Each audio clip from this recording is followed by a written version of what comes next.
Alright, we got ourselves a random piece of chestnut oak. Just a chunk of it here. I think we need to give it a little flair. I think this one deserves a little bit of flair. So that's what we're going to do. We're going to give this thing a little bit of flair.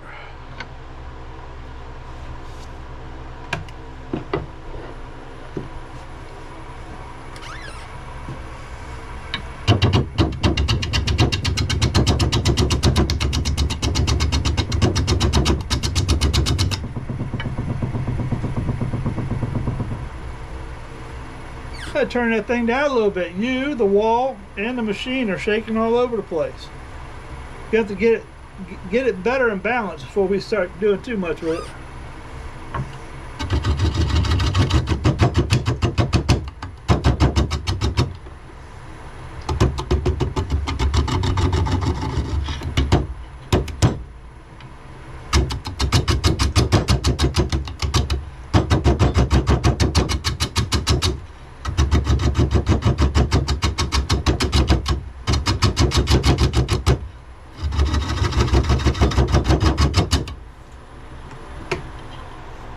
As you can see, that's the biggest problem. When you can't get the speed up, it's just very difficult to keep going smooth.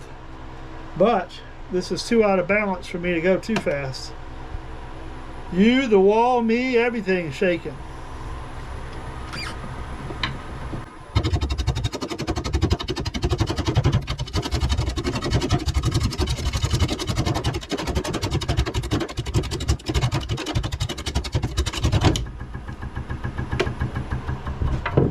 Alright, I'm going to give you guys a break.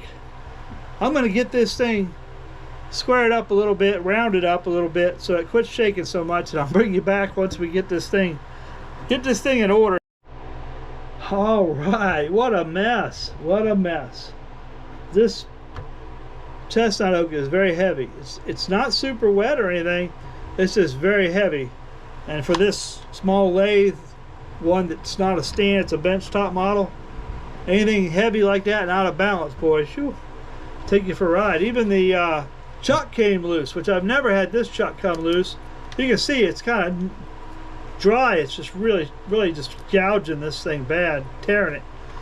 Just sharpen the gouge, but when it gets to bouncing like that and it's not running smooth, it's not cutting smooth, it tears it. So once we get the speed up, then we'll be able to get a little bit smoother on the work here, which I hope is soon. Let's see if I can at least get it up to 500. Nope. But borderline, you're shaking barely. The stabilization might hold to clear it up. But 585 RPMs.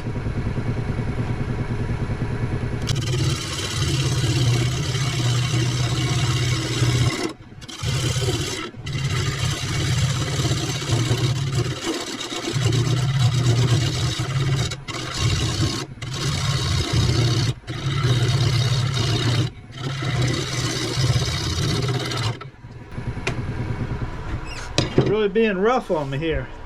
It's beautiful lumber and it will come out beautiful. But it's going to be a little bit of a trick to get to it. Of course, you can see we got really flat sides. It's probably going to have 4 flat sides on it, and that's okay. I don't always necessarily have to have completely round bowls. The biggest thing is I want to be able to get it to cut better than that, because you can't finish it when it's tore like that. You can't finish the wood. It just is. I've got some over here. I put 20 coats of poly on trying to smooth it out and fill in those pores, so it's not really good material when it's like that. So I'm going to get some more up this bottom and keep flaring it out, and once it gets more in balance, it'll also be a lot easier to cut smoothly.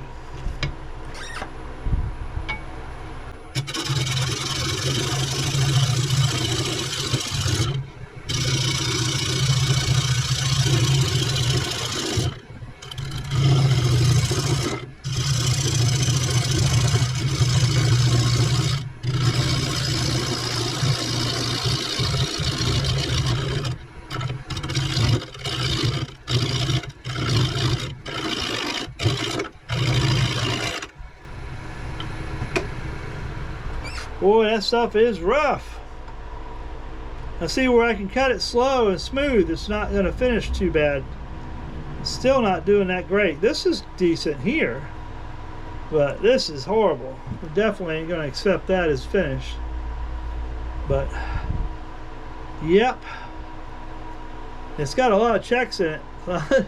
I don't know what'll happen to this piece, but we're going to give it the best shot we got.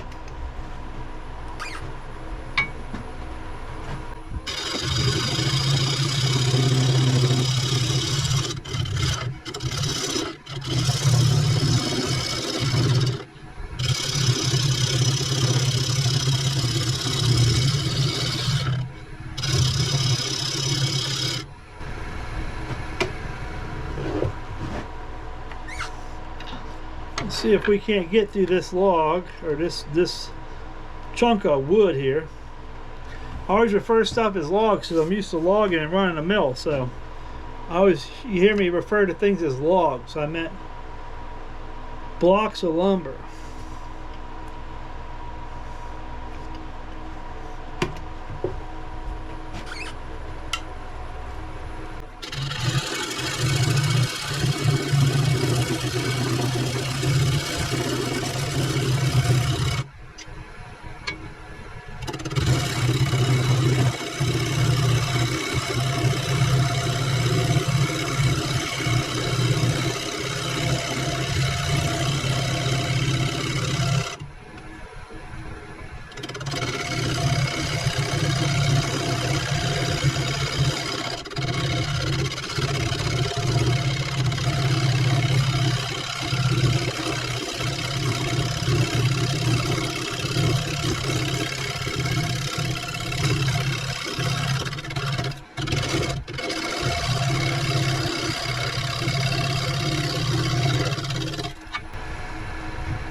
Yeah, I tried to slow it down a little bit to see how good it was going to cut. You know, what kind of a cut we're going to get, which is decent. Not what I would like to have, but some hard lumber.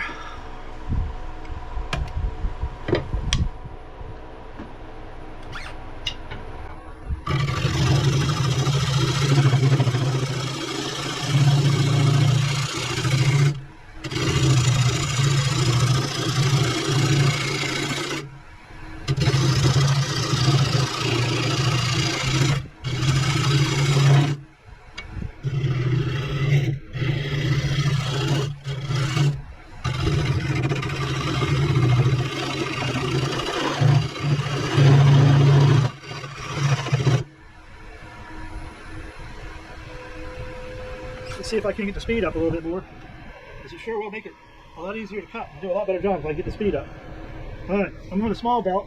I got the variable speed up to 735 RPM, so that should help us a whole lot with getting a little better cut here.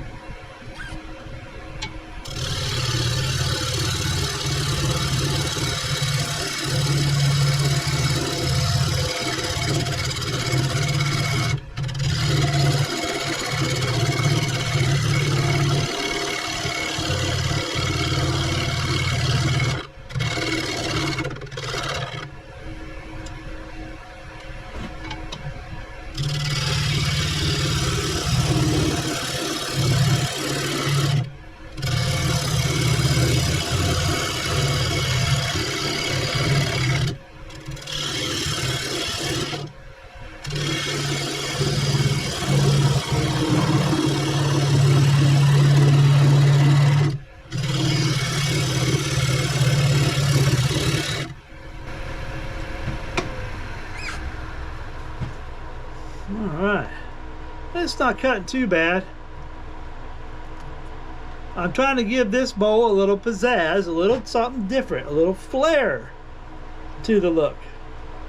It might be funky to you, it might not be. I think it's kind of cool. It's just, you know, we're just having fun here now. It's all about having some fun. I'm going to try to do something with that, but I got to go sharpen my tool because this thing is really beating up on it bad.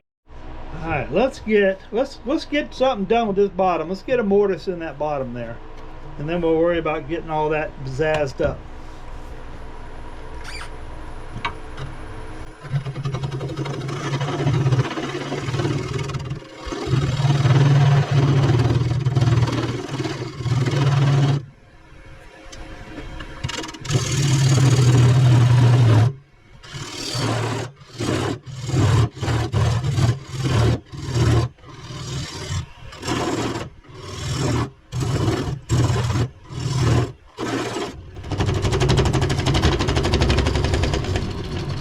it just came loose. You saw me push it in with my gouge.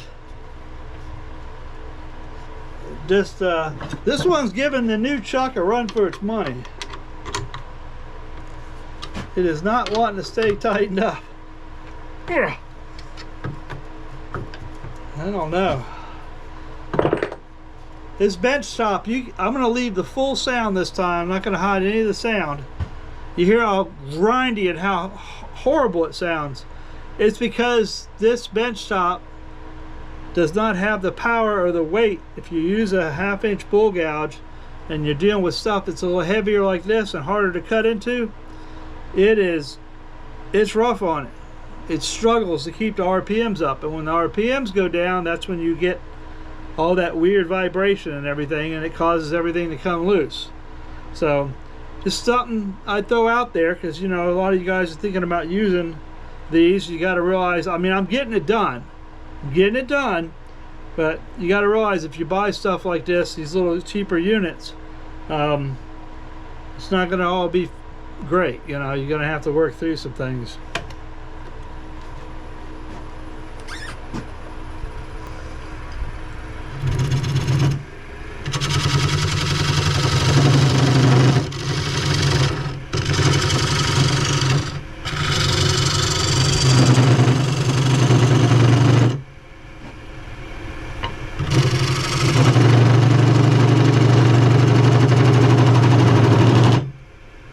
See, my RPM goes from 700 all the way down to about 200. You can't handle using this big of a gouge on the heavier wood. So I gotta switch over to my cutters to finish the job here.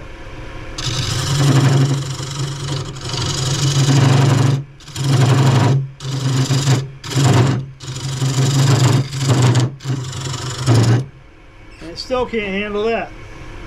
And I've got it wide open. The bench is actually, the lathe is actually screwed down with boards. I got tabs on each side. There's a little wing right here, and I've got it screwed down tight to the bench. But when I get the other setup, I'm going to move it out there and put it on a really heavy bench. And maybe that'll help. I hope it'll help. Plus I'm getting a different lathe. So.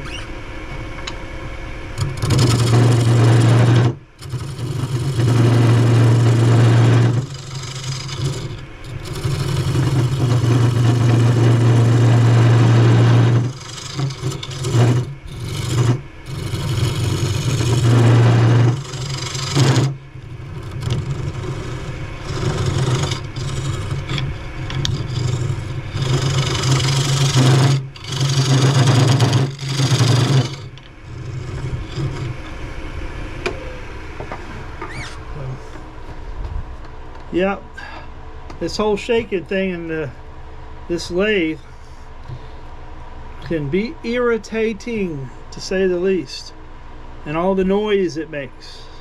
I can hide it from you guys so you don't have to hear it, but I have to put up with it, and it's a bit irritating at times, I will be honest. Like I said, I'm gonna give it some flair. We're gonna go crazy on this one. So can't make everything the same. We got to have some fun with some of them. And this will be the pizzazz. The bowl with flair and some pizzazz to it, just for the heck of it. But I need to get a little more mortise in there to hold this chuck.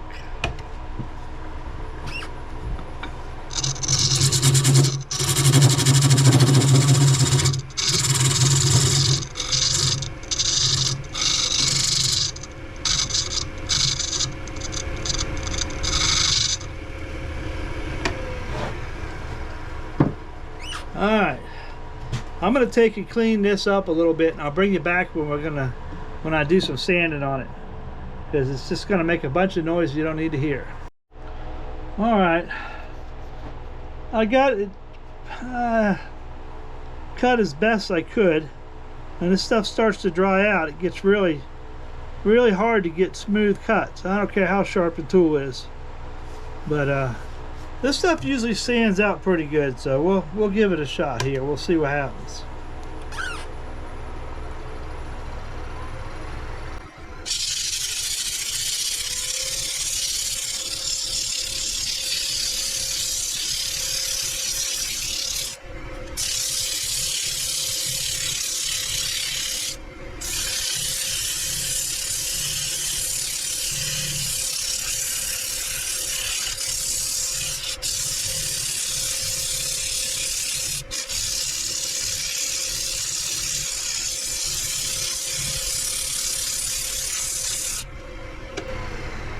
Let's see how that looks. See if we're getting anywhere. It's better. You know, I'll tell you, some wood turns better and finishes better when it's somewhat green or wet. And some wood doesn't. And a lot of it, if it gets too dry, when it cuts, it just leaves these horrible rips and tears in it. And it's really hard to get smooth. This is probably borderline between probably a little too dry. But it's standing up okay. It'll finish all right. We'll put an oil conditioner on it and then we'll finish it. And that'll help to kind of soften it up and stabilize it a little bit, and then it'll finish up good. This is very beautiful lumber, so.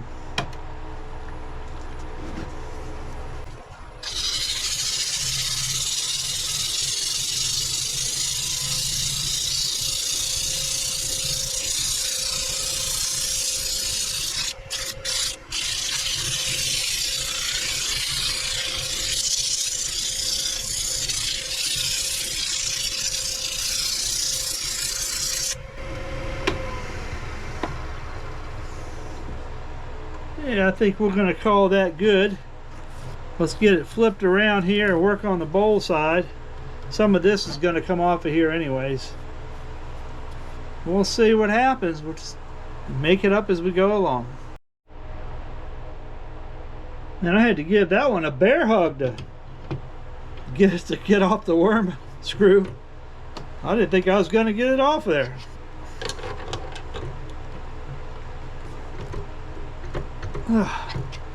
That sucker was in there good. I probably need to go a little bit bigger drill bit on some of the harder woods here. It gets a little tight in there. This and cherry and oak. And sometimes I can't get it out of there. I got to get my arm around it and really to get it off of there. It can be a pain. Work your arm out. Last time I did it, I got cramps in my arm. I had to stop. I was like, oh no. Alright, let's see what we can do with the front of this thing now that we got the outside all bazzazzed up. Move you guys down a little bit, swing you around. Hopefully you can see that there. Let's see how aggressive it will let me be without slowing the motor down too far. We'll try the 5/8 bull gouge. We'll see what happens.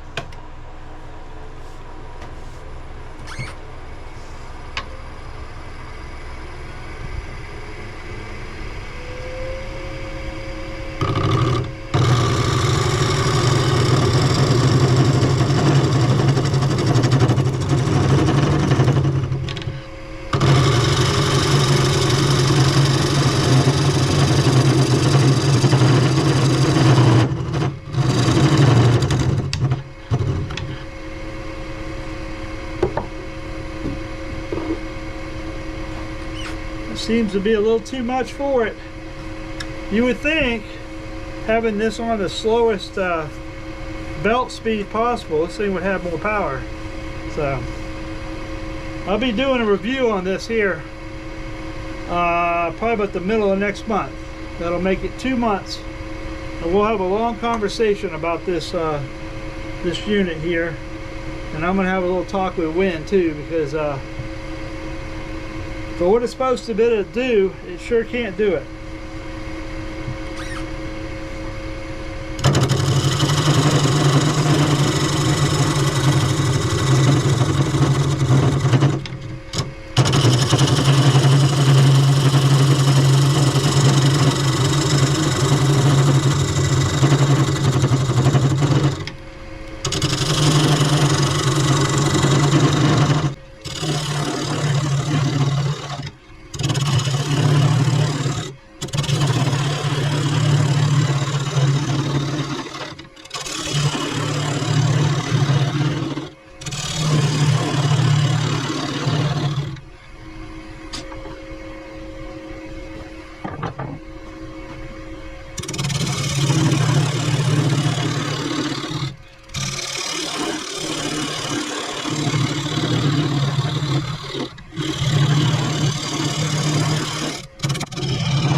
Alright, we switched over to the other rest here so I can get up inside that bowl. We're about 1.5 inches in now. We got at least another 3/4 we want to be able to go here.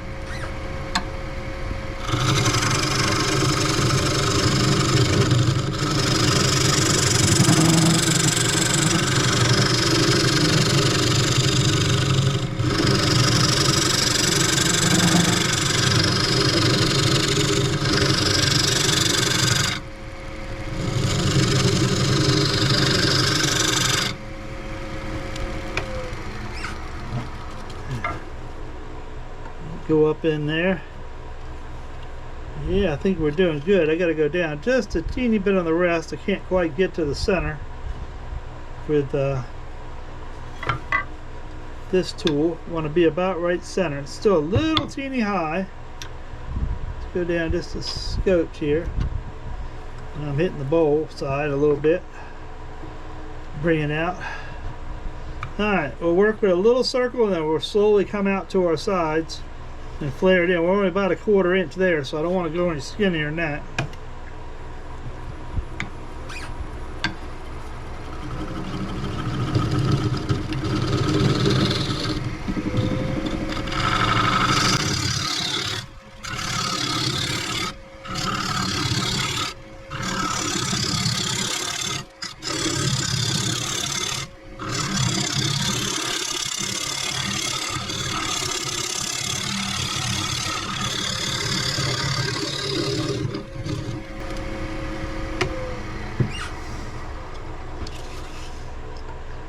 We're down in there a little ways. Grab my measuring tool and see where we're at. I think I put it over here. I did. I hate this curtain being here, but if I don't put it there, then 90% of this place gets full of dust and everything everywhere. So I've been trying to contain it a little bit, so it's not so much to clean up all the time. We've still got a ways to go. We can go in there quite a ways. Probably another, shoot, 3/4 to 1 inch probably.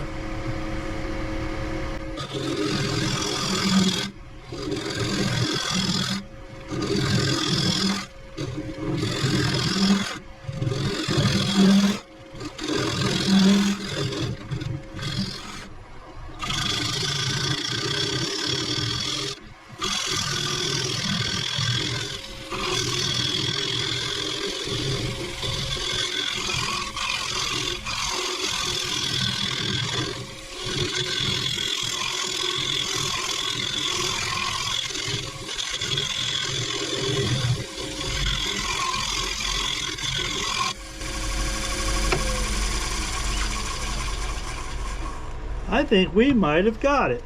Get this out of here. Ooh, found some little dark knots from like a branch. Ooh, I like that.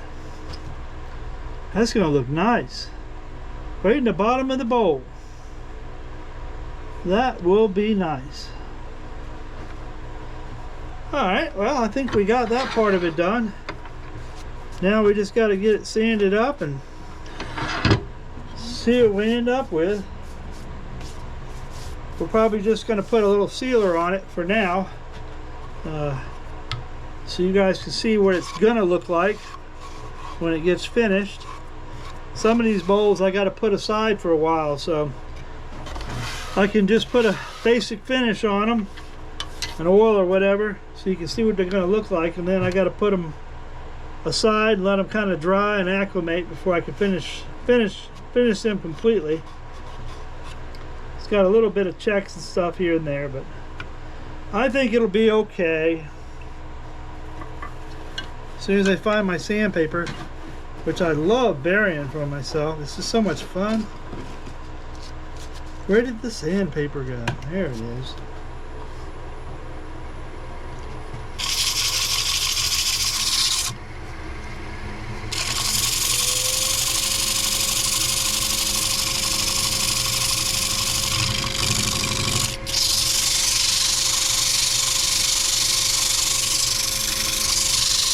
Some of this stuff, like, you know, it's a little drier on the outside, but then of course it's greener on the inside. I'll take and sand it and put like a sealer on it, and then you let it sit like 24 hours or so, and you come back and it'll sand up a lot nicer. So sometimes that's what you got to do. It's either super dry and it doesn't want to cut well, or it's wet and you got to let it doesn't sand well. So it's nice if you can find a happy medium, but you can't always do that.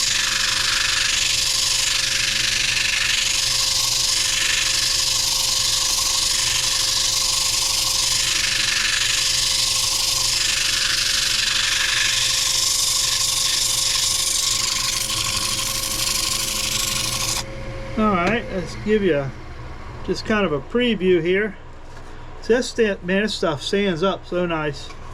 You're always going to have this stuff where the open grain when you're crossing the very tip of the grain. I'll run a scraper on it and try to smooth it in a little bit, but most of that's just, you just got to sand it out. There's really no other way to put it. So let me get that done and I'll bring you back. Okay, today I'm going to do something a little bit different than I have been doing with the finishes. I was using the spray shellac and I liked it pretty good, especially when you get these open grain and porous.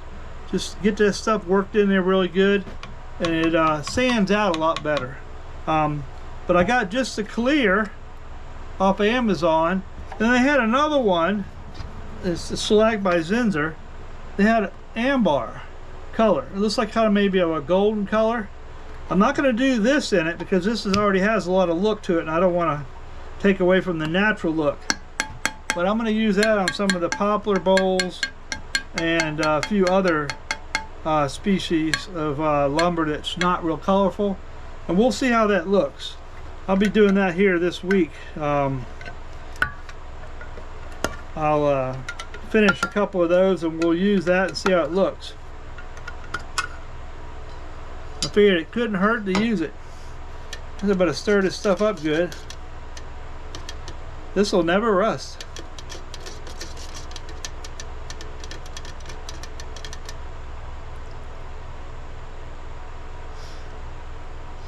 Smells like oranges. I wonder if they did that on purpose. It's got an orange smell to it. Well, let's see how this does. I've used the spray on. I've not used the wipe on yet. Some of the other guys that I follow on YouTube that do the turning love this stuff and they use it a lot, so I figured, you know what, I like the results they're getting, so those are the results I want to get, so I'm going to use what they recommend. That's what we're all here for, to help each other out. Everybody discovers a little something different. But I like how it's really getting in the pores, because I think that's the key to taking some of this lumber. It's just it's really hard to get a good clean cut all the way around. And this stuff right here really gets up in the pores and kind of helps you to get it sanded out. Even though normally this oak right here just it usually sands out and finishes really good. It could look like it's going to be bad, but then it actually ends up finishing really nice. So chestnut oak, it's actually part of the white oak family, and it is some tough stuff, I'll tell you that. We got about close to 1,000 board feet that I milled out of this tree. It's drying, of course, and next year, if you stick with me, we'll have a lot of lumber ready that I milled. We're building tables and all kinds of stuff out of it, but I gotta let it dry. I do have some, people call it purple heart poplar. I'm gonna do something with maybe some end tables or something like that, or tables. It's about, I think most of those boards are about anywhere between, it's like 72 inches long to somewhere around, maybe, I know they're over 4 foot. I know that much. I just don't remember. They're stacked up in the upper part of the barn drying underneath a bunch of other stuff with a weight, and they're nice and thick, so they're gonna make some nice pieces. But see how nice that finishes?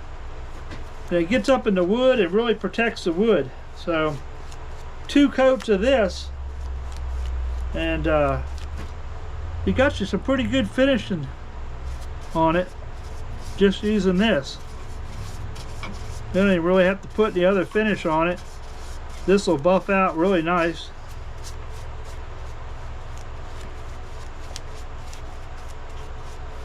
Well, we'll let that dry, and we'll come back when it's dried and put another coat on it, and we'll let that dry, and then we'll see what it looks like.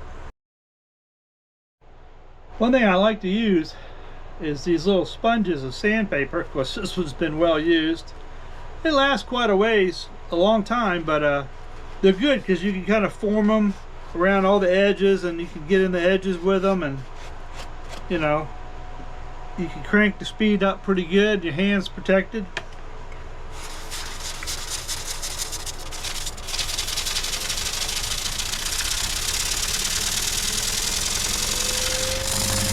Takes a little while for this thing to get up to speed. You see how you can just kind of form it around the edges?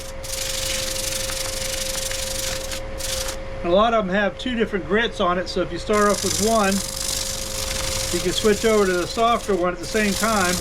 You can kind of feel it with your hand, you know, lightly. In this case, there's square spots on this, so you want to be careful.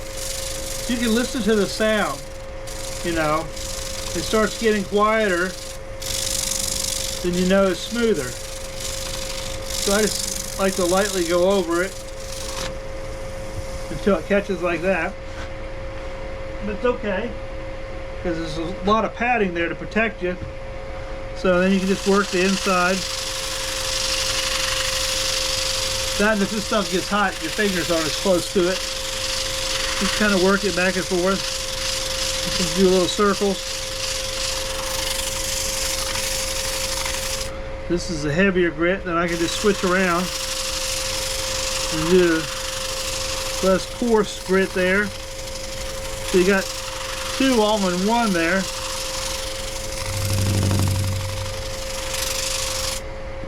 Alright. Let me stop and check it. I say you always got like the end grain, like this spot, so where it's pulled up a little bit. So sometimes you got to go over those with a separate sanding pad, but I've already done that. The Zinsser shellac is sealing it up really good. It's definitely doing a lot better than that poly coat. Then I take a vacuum cleaner with a brush end on it and vacuum all the loose sanding stuff away.